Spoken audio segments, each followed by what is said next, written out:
Greetings, Sentinels fans, and let's take a look at the son of the hidden details in the game. Let's have some innocent fun and just check out some more hidden details, shall we? Let's begin.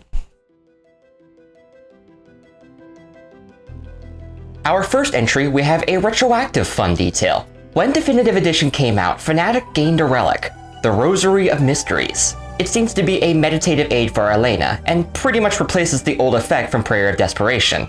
But what if I were to tell you that the Rosary is actually depicted in the Enhanced Edition deck? We'll jump over to her Absolution card, and you may or may not see that the Rosary is actually wrapped around the Absolution's handle. Do note that while it's in this individual card, I don't see it on any of the cards when Fnatic is actually holding the sword. But still, it is such a small thing, given so much more significance due to the new Definitive Edition deck. But let's move right along. Freedom 6, team leader Tachyon, kinda had desperately scrounged for people to put on the team against Iron Legacy. So I have to say that it's kinda miraculous that she already has a Freedom 6 logo to work with on her foil character card. I am highly amused as to how well hidden that symbol is. Jumping down several expansions, we get to Idealist's deck. I always find Idealist very fun because she's a very happy-go-lucky person who has some major anger management issues. I have no idea if this detail is related, but on her focusing tiara, we can see the green outline of a very menacing-looking face. This face, of course, confuses me because I can't quite figure out who it's supposed to be. It can't be Gloomweaver, can it? It's the right color, but he doesn't have the facial features. Maybe Spite? Could it be an Aeon Man? Or Leviathan? Those could be gills. Infinitor? A random alien? Reveal to me your secrets, random evil green outline. Let's move away from that and to misinformation. Like most people who work a desk job, even working with superheroes, she has a few fun knickknacks to personalize her workspace. You may have already noticed her card back has her name tag reflected on her desk to show Emilia Twain and misinformation.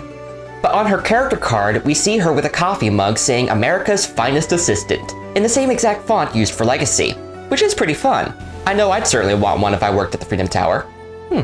Does the Freedom Tower have a gift shop? Let's pop over to the Oblivion expansion for this next one.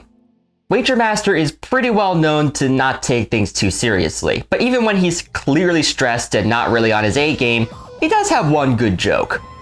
On the last Wager mission card, he throws Darkwatch into a game show, but I doubt he took the time to actually learn the names of his players. He simply refers to Harpy as Emo Bird Lady. Not an inaccurate statement. But moving from the Oblivion event to one of his stealth scions, we have another recurring segment in these videos, Sneaky Silhouettes. Now, it may be obvious to physical players that there is a silhouette of a random bystander on Cosmotron's flip side, but for me, who primarily plays digital, usually he's completely covered up by text. Hey, don't use text boxes to hide from us, that's Guys' thing! I'll see you in hell! But let's stick to silhouettes and look at misinformation again. Her card, What Doesn't Kill You, shows her doing pretty well against the Freedom 5. Not only is Tachyon clearly defeated, but there in the background we have an Absolute Zero who is not looking too good. There's also this foreground shadow that I am not certain is another member of the 5, or just a shadow. If it isn't the Freedom 5 member, then Emilia isn't actually looking at them.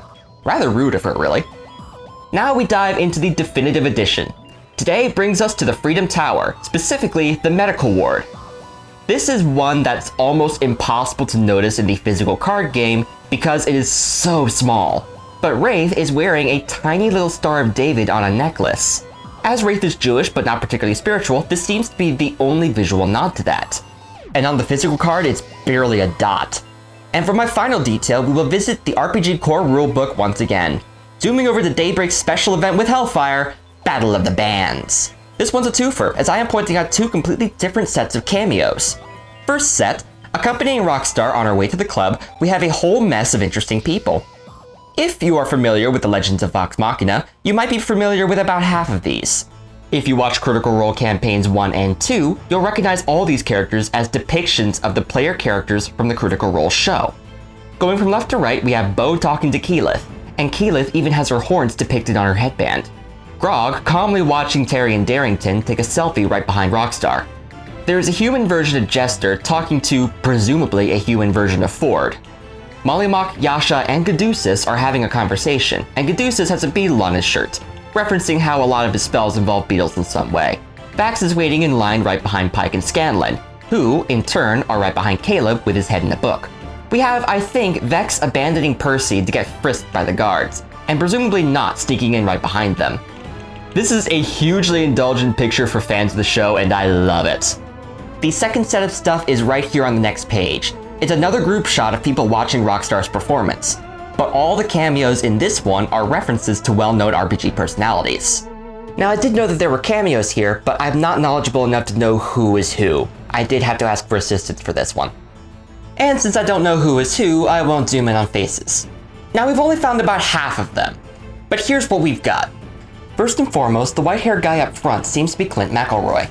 To his left, and closest to the stage, is the cast of Critical Role, but this time the actual voice actors that make up the group, as well as other personalities associated with them, like Satine Phoenix, Chris Perkins, Erica Ishii, Danny, and Brian Foster. Right behind them is a group called Dungeons and Daddies, and they're apparently a fun group because people liked enthusing about them when they were brought up. The sound guys out back seem to be the McElroy brothers, and between McElroy and Rockstar seems to be Joe Cat, Shenpai, and their group. This does, however, leave the majority of people on the right side of the page as a mystery. If you know who is who, please let me know in the comments. I would also like to thank Taffy Man, Mystery Legos, and Walking Target for helping me find, well, who we could find. Anyways, I hope you have enjoyed this video, and I hope to see you again soon. Take care, friends.